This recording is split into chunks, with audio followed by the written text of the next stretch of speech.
लखन जी माँ की आज्ञा लेने के लिए जाते हैं, माँ के पैर छूते हैं और पैर छूकर कहते हैं माँ, राम जी वन को जा रहे हैं माँ। हाँ बेटा मैंने सुना है। तो माँ सुमित्रा के उद्गार सुनना, बहुत सुंदर बात माँ सुमित्रा करती है।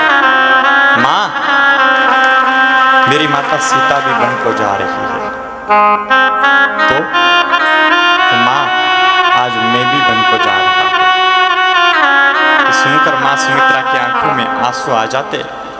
माँ सुमित्रा कहते बेटा लखन वन को जा रहे हो? बोले हाँ माँ। तो मेरे पास क्यों आए हो? बोले माँ प्रभु ने कहा कि जाने से पहले माँ की आज्ञा ले आना, इसलिए तेरे पास आया हूं।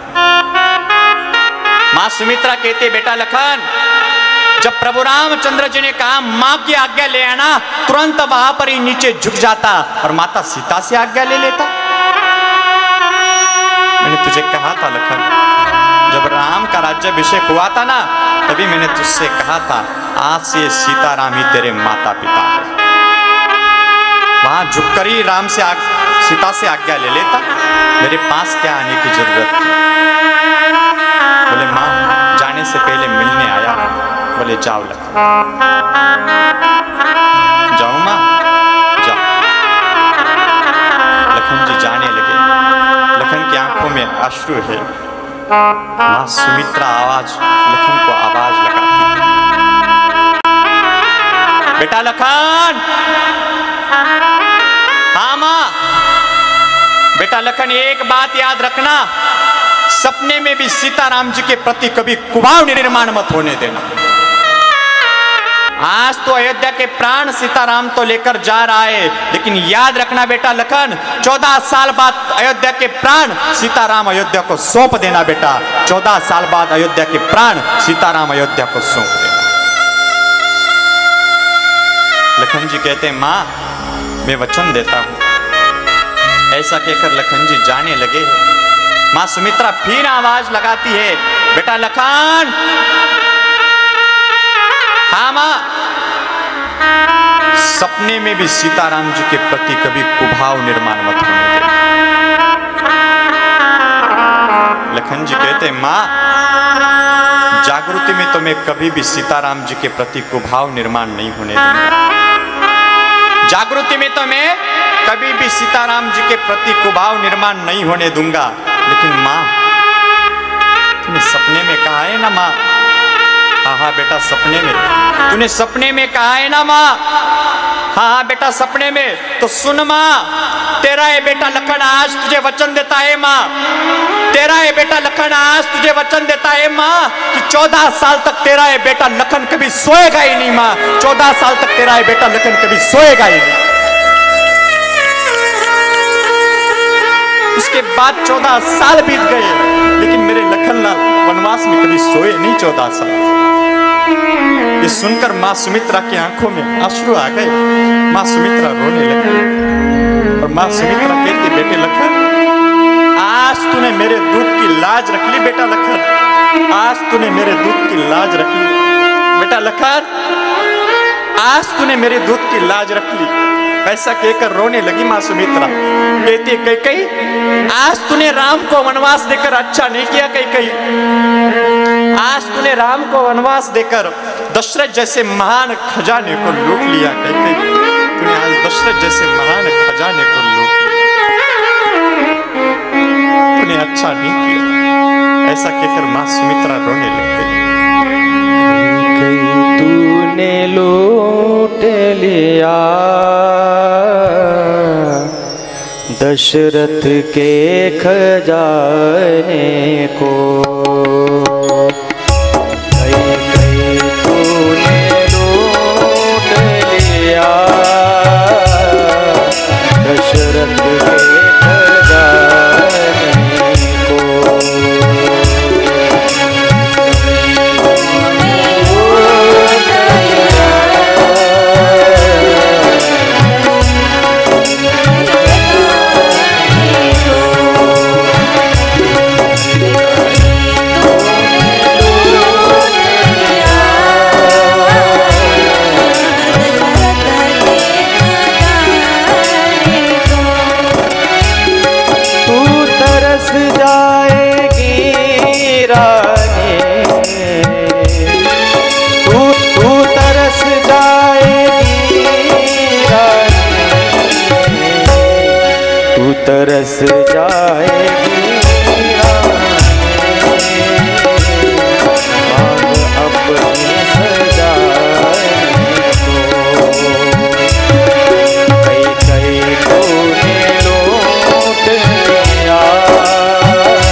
तरसेगा बिंदिया को,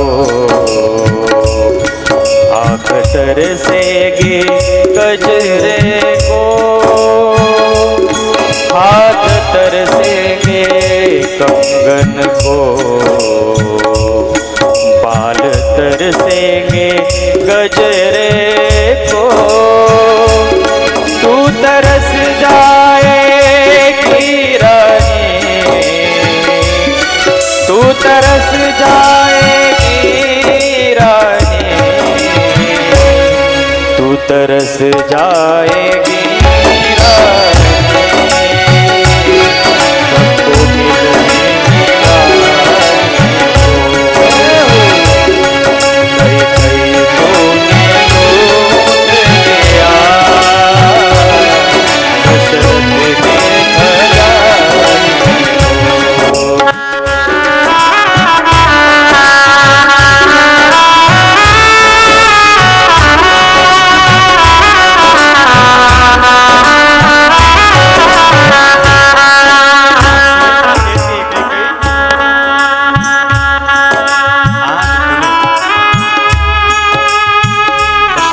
महान खजाने को लूट,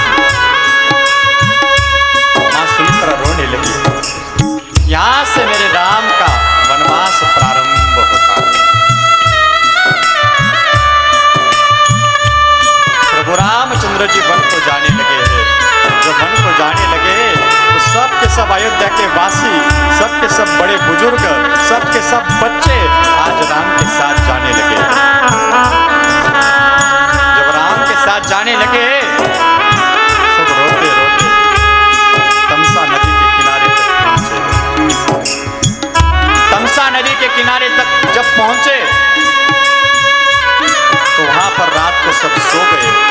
जब रात को सो गए तो प्रभु उनको रात को ही छोड़कर चले।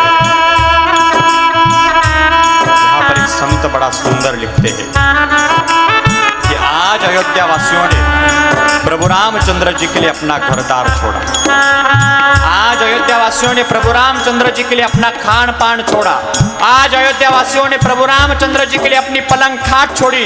आज अयोध्या वासियों ने प्रभु रामचंद्र जी के लिए अपने सगे संबंधी छोड़े। आज अयोध्या वासियों ने प्रभु रामचंद्र जी के लिए अपनी अयोध्या छोड़ी। लेकिन आज अयोध्या वासियों ने प्रभु रामचंद्र जी के लिए अपनी नींद नहीं छोड़ी।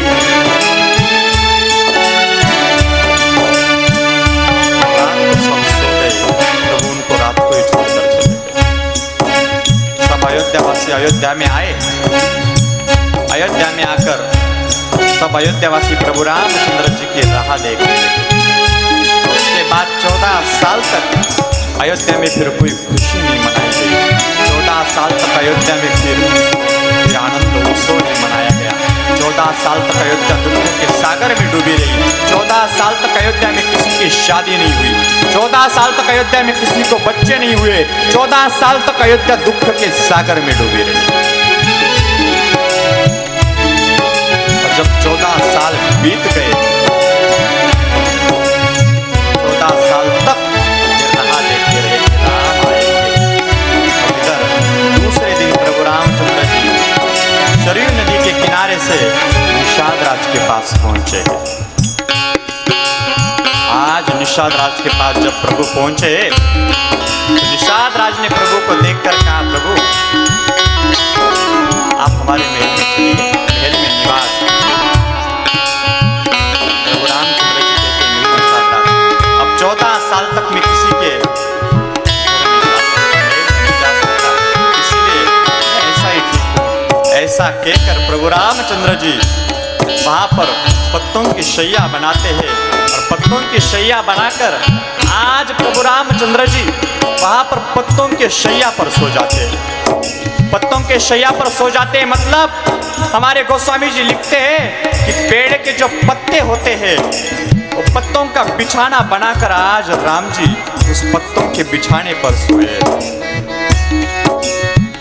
देसिय राम साथ सोए, श्रमित बसन बिनु जाइन जोए। देसिय राम साथ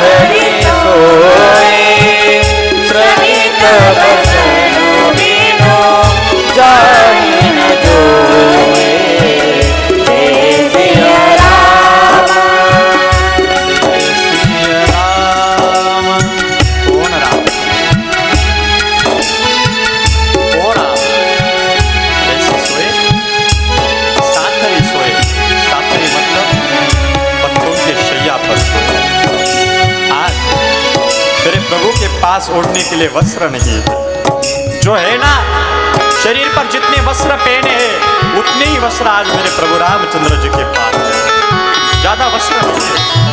गोस्वामी जी लिखते श्रमित बसन, श्रमित बसन का अर्थ है वस्त्र वग सोए, मतलब ओढ़ने के लिए वस्त्र नहीं है, ऊपर से इतनी कड़ी ठंड है और आज प्रभु के पास ओढ़ने के लिए वस्त्र नहीं है।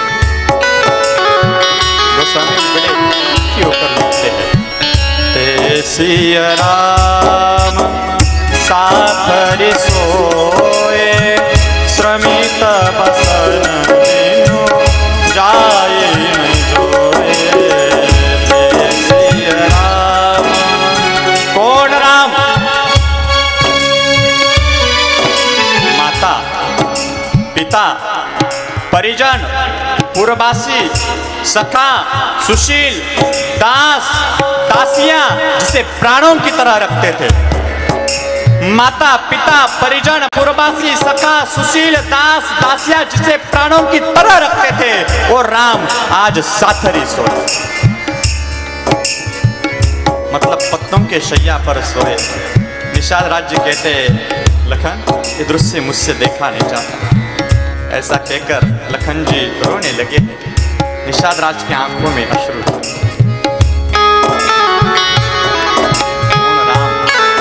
जिस राम के महल का सौंदर्य देखकर कामदेव भी देखता रह जाए, इतना सुंदर महल, वो राम आज साथरी सोए, मतलब पत्तों के शैया पर सोए।